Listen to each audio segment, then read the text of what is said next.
ആറന്മുളയിൽ വിമാനത്താവളത്തിന് പകരം electronic cluster പദ്ധതി കൊണ്ടുവരാനാണ് നീക്കം നടക്കുന്നത്. വിവരങ്ങളാണ് KR സാജു നൽകിയത്. സാങ്കേതിക തകരാറിനെ തുടർന്ന് എയർ ഇന്ത്യ വിമാനം ഹോങ്കോങ്ങിൽ തിരിച്ചിറക്കി. ഹോങ്കോങ്ങിൽ നിന്ന് ഡൽഹിയിലേക്ക് പുറപ്പെട്ട ബോയിങ് 787-8 ഡ്രീം ലൈനർ വിമാനത്തിനാണ് തകരാർ റിപ്പോർട്ട് ചെയ്തത്.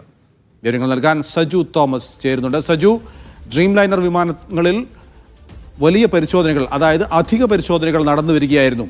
ഇതിനിടയിലാണ് ഇപ്പോൾ ഒരു സാങ്കേതിക തകരാർ കണ്ടെത്തുകയും വിമാനം തിരിച്ചിറക്കുകയും ചെയ്തിരിക്കുന്നത്. വിവരങ്ങൾ.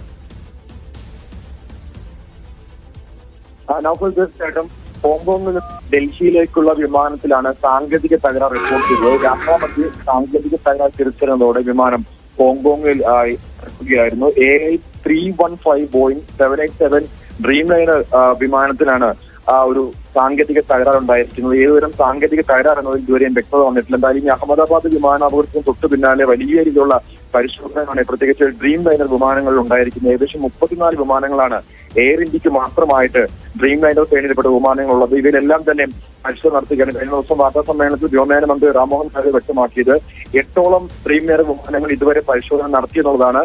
അതായത് എയർ ഇന്ത്യക്കും ഇൻഡിഗോയ്ക്കുമായിട്ട് ഇന്ത്യയിൽ 37 വിമാനങ്ങളാണ് ആകെ ഉള്ളത്. അതിൽ 34 വിമാനങ്ങളും എയർ ഇന്ത്യയുടേതാണ്.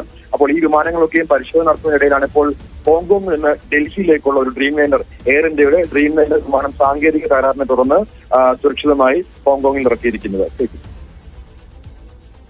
വിമാനാപകടത്തിന്റെ പശ്ചാത്തലത്തിൽ ഇത്തരം വാർത്തകൾക്ക് കൂടുതൽ പ്രാധാന്യം വരികയാണ്. ബോയിങ് ഡ്രീം ലൈനർ വിമാനമാണ് ഇപ്പോൾ ഹോങ്കോങ്ങിൽ തിരിച്ചിറക്കിയിരിക്കുന്നത്. വിവരങ്ങളാണ് സജു തോമസ്